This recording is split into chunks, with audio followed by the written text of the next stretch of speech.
Wasak ang mga tulay at lubog sa baha ang mga bahay sa ilang bahagi ng Davao at Caraga Region. Pinangangambahang natabunan naman ng gumuhong lupa ang magkapatid na lalaki. Saksi si John D. Esteban ng GMA Regional TV 1 Mindanao.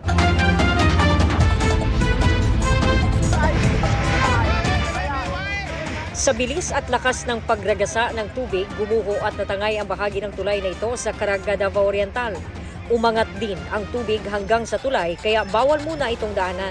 Malawakan ang pagbaha sa iba pang bahagi ng Caraga, gaya sa Barangay Poblasyon kung saan nalubog ang ilang bahay. Kabi-kabila rin ang mga nangyaring landslide. Sa Barangay Santa Fe, nagtumbahan ang mga puno at humambalang sa bahagi ng National Highway. May magkapatid namang nawawala at pinangangambahang natabunan ng lupa sa sitio Panlaisan sa Barangay Pichon. Delikado pa raw na puntahan ang lugar.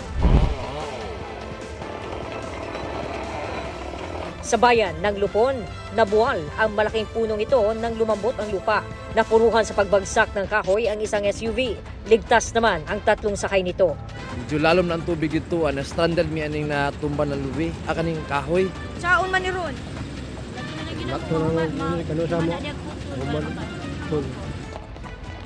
Nagsasagawa pa ng clearing operations kanina nang matumba rin ang isa pang puno.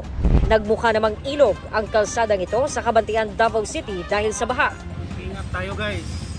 Sa bayan naman ng Tarragona, kahit peligroso ay itinawid ng dalawang lalaki ang kanilang motorsiklo sa ilog kung saan mabilis ang agos ng tubig.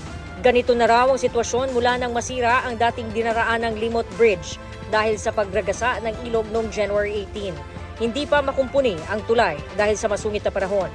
Bumaha rin sa Agusan del Sur at Surigao del Sur, kaya nagsilikas na ang ilang residente.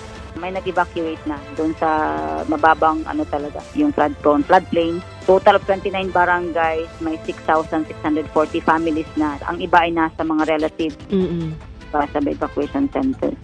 O may suporta naman, may assistance naman, food assistance ng galing sa local government units concerned. Ayon sa Pag-asa, ang nagpaulan sa Mindanao ay trough ng low pressure area na lumalapit na sa Philippine Area of Responsibility.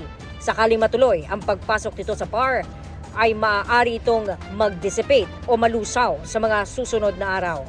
Tuloy-tuloy naman ang ihip ng malakas na amihan sa Luzon at Visayas. Para sa GMA Integrated News, ako si John D. Esteban ng GMA Regional TV 1 Mindanao, ang inyong saksi. Mga kapuso, sama-sama tayong maging saksi.